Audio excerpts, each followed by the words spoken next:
2023 na mga kapatid, pero parami ng parami ang mga naniniwala sa flat earth mga kapatid. Ibig sabihin mga kapatid, hindi na sila naniniwala ngayon na ang ating mundo ay sphere o bilog.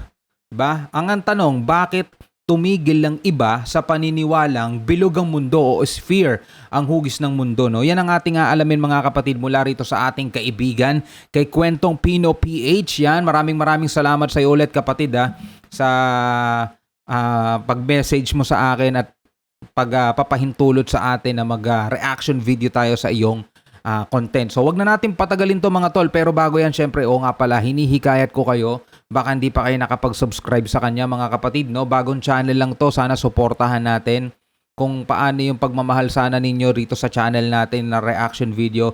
Ganon din sana, no? Subscribe kayo sa kanyang YouTube channel mga kapatid. Ilalagay ko ang link ng videong panonoorin natin sa ibaba. Yan. At syempre, huwag mong kalimutan mag-subscribe. Click mo na rin ang notification bell para ma-update kayo kapag may ilalabas siyang bagong video. So, ganun din sana dito sa ating channel kung bago ka pa lang, no? Huwag mong kalimutan na mag-subscribe. So, huwag na natin patagalin to. Total, wala na rin naman tayong hinihintay na. Panoorin na natin to mga tol. Kwentong Pino PH.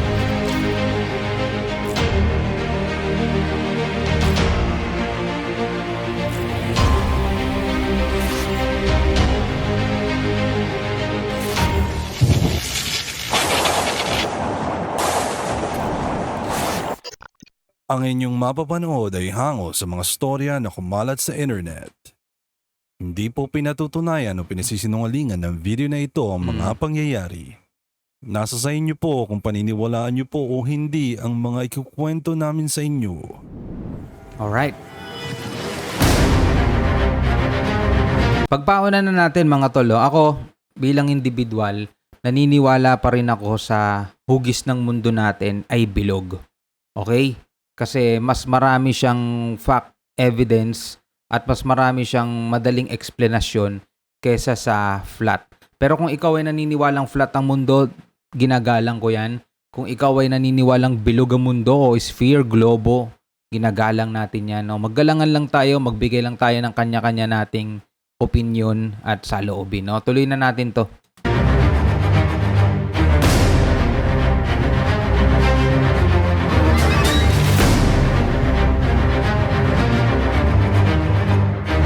Hugis ng mundo. Totoo ba talagang parang bola ang hugis ng daigdig? Bakit dumarami yung mga taong naniniwala na flat ang hugis ng mundo? Bakit Kung nga ba? titignan mo ang content sa social media patungkol sa flat earth, ay ang dami nilang nakukuhang atensyon at mga followers, lalo na sa TikTok. Yes, Bakit particular. sa kabila ng mga video na pinapakita ng NASA ay marami pa rin naniniwala na flat ang hugis ng mundo? John 8:32. Iyong malalaman ang katotohanan at ang katotohanan ay magpapalaya sa inyo. Yun! The truth will set you free. At madalas natin yan nababasa sa mga hashtag nila mga tol.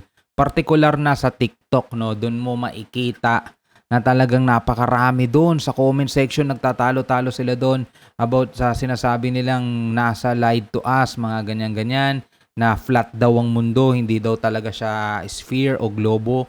Meron daw firmament mga kapatid at wala kang pupuntahan, hindi ka pwedeng lumabas ng ating daigdig dahil meron daw isang dome at sa ibabaw nun ay tubig at sa ibabaw nun nandoon ang trono ng Panginoong Diyos. No mga kapatid, at ang isang ginagamit nilang patunay dyan mga tol, itong lately lang, kamakailan lang na nagpalipad si Elon Musk ng kanyang rocket at parang sinasabi nila parang bumangga daw dun sa firmament mga tol. Anong masasabi ninyo tungkol sa bagay na yan, no? Well, ginagalang natin ulitin ko, ginagalang natin ang kanilang paniniwala. Alamin natin na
Yan, gumagamit sila ng mga ganyang experiment mga tol. Nagpapalipad sila ng high altitude balloon. Tapos, hindi sila gumagamit ng fish eye lens. Kasi doon sa fish eye na lente, makikita mo syempre may curvature. Pero pag dito gumamit sila ng normal lens, makikita mo talagang flat.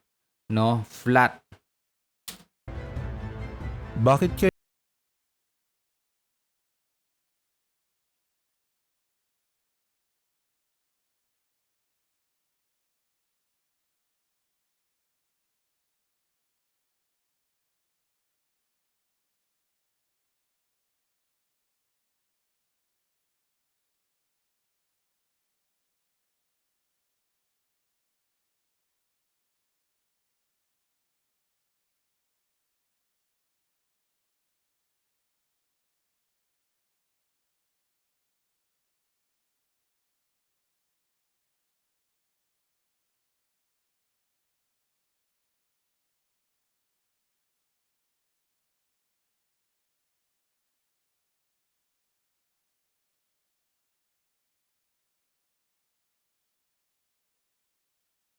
ang mundo? Tell me your name. Ruth Heath, Ruth, and how old are you today? 102, 102. So you were born in 1918. 1918. And we were just talking, and I asked you what shape the Earth is. And what did you say? What were you taught in school in elementary I was taught school? in school that the earth was flat. Where did you go to school? Elementary school. I went to Spur Glen School in Hamden, Connecticut. Narito naman ang isa pang TikTok user na si Believers338, isang 1950s na encyclopedia na nagpapakita ng flat ang Earth. These are the thrift store. No, we didn't. Down in dumpster diving. Okay, whatever. Check out what a difference a decade makes. We got these two encyclopedias that are 10 years apart. One's 1950 and the other one's 1960. Check this out. We got these at a thrift store. No, we didn't. Down in dumpster diving. Okay, whatever. It's a flat map, guys. Flat map. 1950s. 1950 Encyclopedia Americana. Ang video na ito ay mula sa isang TikTok user na si Shaneman5000. Dito ay pinapakita na tinatanong ang isang piloto kung ano ang shape ng mundo. Magugulat kayo sa sinabi ng piloto. You're the pilot? Hi. How long have you been flying for? Like for Delta, 21 years, but maybe like 30 something. I want to know, because they say the pilots know a lot.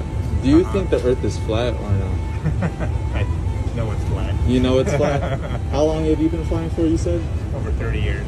And when you tell people that, do they think you're like crazy or no? Only one person. Yung mga ganitong katibayan kasi mga tol, pag tinanong mo yung piloto, flat ba ang mundo? Pag sinabi niya, oh, flat. So, hindi naman ibig sabihin, flat talaga ang mundo. Paano kung yun ang paniniwala talaga niya, di ba? Hindi naman natin pwedeng ibase doon. Kailangan natin talaga ng mga ebidensya. Eto mga tol, no, ang sinasabi kasi ng mga flat earther, iba-iba naman din sila na sinasabi, pero ang normal na sinasabi nila, yung mundo natin flat, tapos di ba mayroong dome. Tapos yung araw natin, hindi katulad nung itinuturo sa atin sa eskwelahan sa science, na center of our solar system, tapos umiikot dyan ng mga planeta. So ang araw daw ay hindi daw ganun talaga. Maliit lang daw yan, katulad din ng buwan, maliit din. At nasa loob lang din sila ng firmament, ng dome. Nasa loob sila at umiikot sa ating himpapawid, no? Sa ating loob ng dome. Alam mo yun, nakikita nyo na yan napapanood nyo na yan Ngayon, ang gusto ko makita, mga tol, pinaka gusto ko makita talaga. At pag nakita ko yung ginawa nila, yun talaga ay maniniwala na ako sa sinasabi nila na flat ang Earth. Kapag nakapagpalipad sila na napakalapit sa buwan. Kasi ang buwan, hindi naman ganun ding kalayo Nasa loob nga lang siya ng dome Diba? Kasi wala naman daw pupuntahan. Hindi ka makakalabas ng outer space kasi may dome yan, may firmament. So ang buwan ay umiikot at ang araw umiikot lang dyan. Minsan may pinapakita pa nga silang mga video na ang araw nasa ilalim ng mga ulap. Ibig sabihin, mas mababa ang araw kaysa sa ulap, diba? Ang tindi nun Tapos yung buwan ay ganun din daw, no? Ang buwan ay hindi daw tulad ng sinasabi ng NASA na pwedeng tungtungan dahil ang buwan daw ay plasma. Pero pwede mo siyang silipin sa iyong cellphone, sa iyong telescope, 'di ba? At ikaw na bahala magsabi kung ano siya, kung rocky, ano ba siya, ano tawag dito, basta kung ano sa tingin mo siya. Pero 'yun ang gusto kong iniintay kong ipakita nila. Makapagpalipad sila ng high altitude ulit katulad naman din ng ginagawa nila na malapit sa buwan. At ipapakita nila, tignan nyo, napalipad namin itong high altitude balloon, napakalapit namin sa buwan. So kasalungalingan yung sinasabi ng NASA na ang buwan ay nandudun, malayo sa planeta. Totoo ang sinasabi namin ang buwan ay nandirito lang, umiikot lang sa atin. Yun ganun, talagang as in malapit sila kasi sabi nga nila umiikot ang buwan daw sa mundo eh. Yun lang hinihintay natin mga tol, no? Tuloy natin.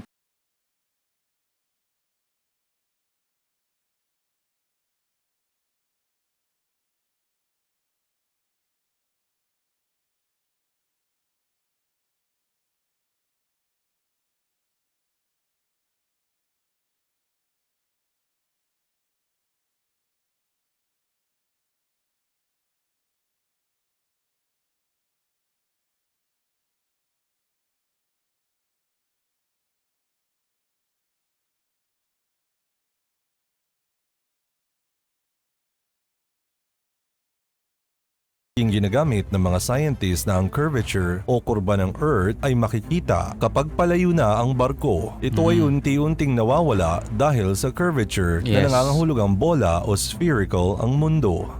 Ito ay mula sa obserbasyon noon ni Aristotle na ginagamit pa din ngayon ng mga naniniwalang globe ang mundo. Pero nang ito ay kumpirmahin kung totoo ba na nawawala ang barko sa paningin dahil sa curvature o kurba ng Earth, ikaw na ang humusga.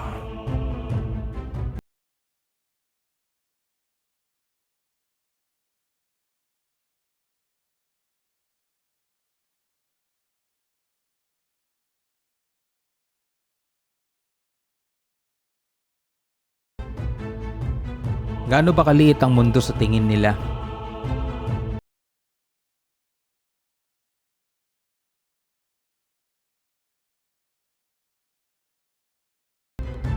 Nakita mo ba? Naandun pa din yung barko. Kaya hindi totoo ang sinasabi nila na bola o globe o spherical ang mundo. Gaya ng science, meron din silang mga matitibay na ebidensyang ipinapakita. No, ito yung talagang pinapakita nila na anong masasabi nyo ngayon dito, 'di ba? Flat ang mundo. Tapos meron pa sila mga picture doon sa ice wall. Yung Antarctica, hindi daw totoo yun na nasa ilalim ng mundo, mga tol, no? Yan ay ice wall daw. Yan, ice wall daw yan. Tapos may napanood akong isang video sinasabi niya pangalan nun, si Dave ata ang pangalan nun. Ang mga flat earthers daw, ewan ko kung may flat earthers dito ang mga flat earthers daw, wala naman daw talagang official na mapa. No, totoo ba yun mga tol? Wala daw kayong official na mapa ng mundo. Kasi kung susundin daw yung mapa na ipinapakita nyo, no, meron naman silang sinasabi doon na sige, kung ito ang itsura ng mapa mo, kung bibiyahin ng kung ganito papunta sa ganitong bansa, lilibutin mo yung ganitong mundo. Sobrang haba ng biyahe. May mga ganun silang sinasabi, no. So wala daw kayong official na mapa. Kasi talagang magkakandaleche-leche daw kapag yung mapa na yun ang ginamit nyo. Totoo ba yun, no? Comment nga kayo sa baba. Kaya lang ito mukhang nawawala ay dahil daw sa tinatawag na vanishing point Vanishing or optical point. illusion. Limitado lang ang kaya makita ng ating mga mata at kapag mahina ang zoom ng camera, telescope, binoculars na yung ginagamit ay magmumukhang nawawala nga ang barko dahil sa vanishing point and optical illusion. Parang hindi naman vanishing point yung itsura nito. Mula sa obserbasyon noon ni Aristotle ay makikita kapag palayo Hindi naman vanishing point ang itsura niyan kasi nakalubog talaga halos kalahati na eh. Ang vanishing point kasi mga tol, ako nag-video editing ako may mga vanishing point doon. Papaliit ng papaliit yun. As in hindi mo na talaga makita kasi papaliit na siya ng papaliit. So, kung etong barkong to, para sa vanishing point, as in talagang maliit na lang siya. Pero hindi ganito na eto yung dagat, tapos eto yung barko, kitang-kita mo nasa kalahati. So, hindi vanishing point yan. Kayo na ang barko. Ito mo ba? Well, kayo na, humusga.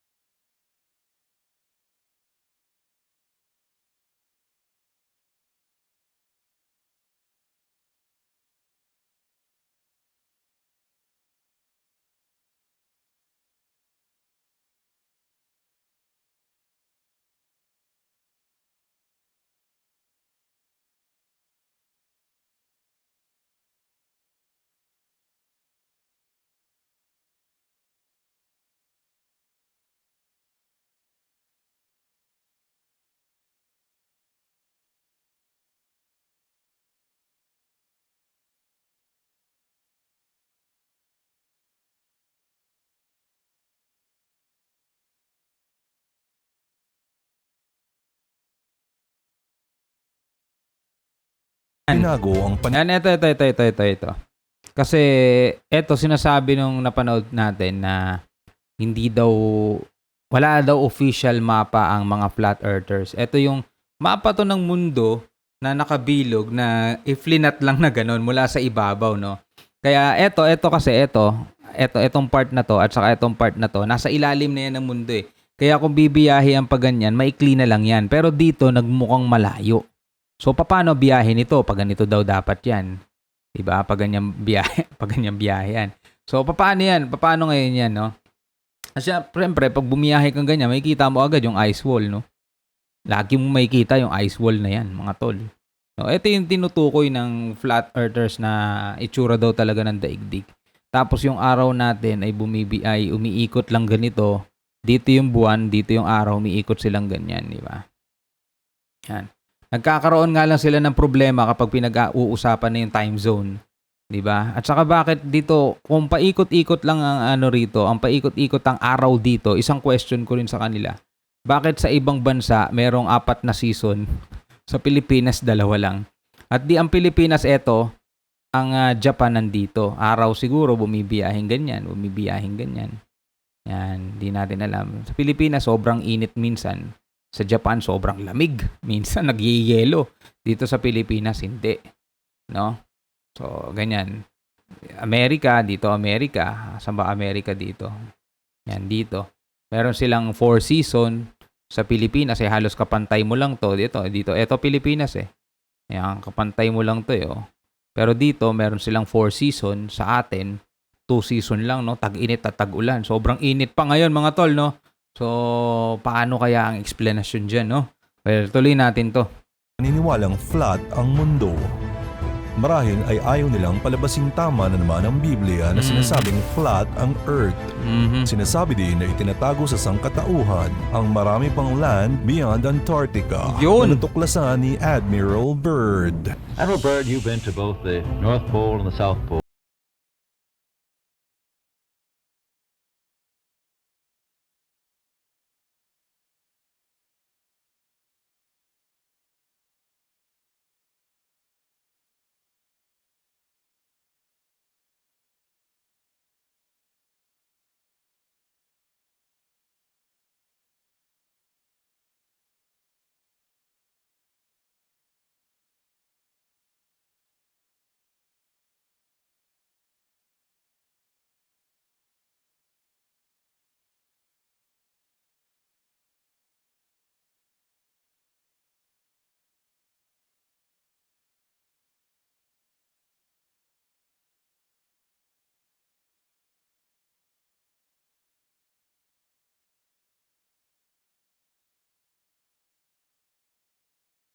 Yung sinasabi naman ni Admiral Byrd, 'di ba? Ay may mundo daw doon sa loob ng ating mundo. Parang sinasabi niya Agartha, 'yon. Agartha, at nakakausap niya nga daw yung mga namumuhay doon sa loob. So bilog yung mundo natin pero hollow, no? Hollow earth. Bilog siya pero hollow. Hindi siya flat na pupunta ka doon sa labas, no? Parang ganoon . Isang karagdagang impormasyon, ang Earth ay hindi nagalaw ay sa pamamagitan ng Polaris Star. Ang Polaris Star ay hindi nagalaw sa kinalalagyan nito sa lahat ng oras. Isang patunay ay ang Georgia Guidestone na may butas na nakatutok sa Polaris Star. Makikita mo dito sa butas na ito ang Polaris Star sa lahat ng oras. Kaya kung totoo na ang mundo ay umiikot at nag-o-orbit sa araw, bakit hindi nagalaw ang Polaris Star? Ito ay isa na namang patunay sa sinasabi ng Biblia na hindi nagalaw ang Earth. Ayon sa mga flat earthers, hindi raw totoo ang video ng NASA dahil puro CGI lamang ang mga ito. Tama, ito yun ang ang isang sinasabi. halimbawa ng sinasabi nilang CGI. Sa videong ito, makikita mo may dagang nakita malapit sa booster ng rocket sa outer space. Minsan kasalanan din talaga ng NASA yan kung ano-ano kasi pinaggagawa nila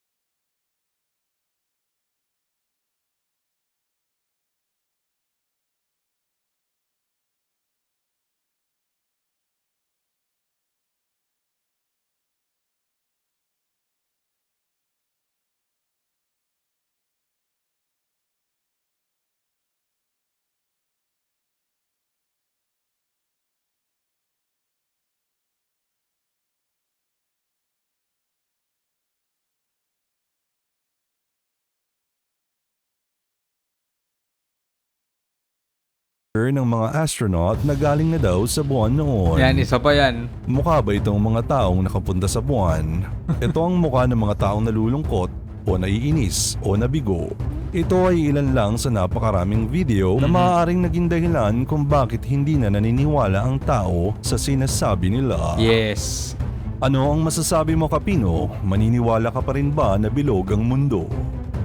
Hanggang dyan na lang po ang kwento. Maraming salamat sa panonood. Alright mga kapatid, ngayon kung kayo tatanungin, kayo ba'y naniniwala na ang Earth natin ay bilog o talagang flat, no? Well, kayo na bahala dyan. Ulitin ko mga tol healthy discussion lang. So, ginagalang natin ang bawat paniniwala ng isa. Kung flat ang tingin mo sa mundo, okay. Ginagalang natin yan. Kung sa tingin mo naman bilog ang mundo, okay din, ginagalang natin yan.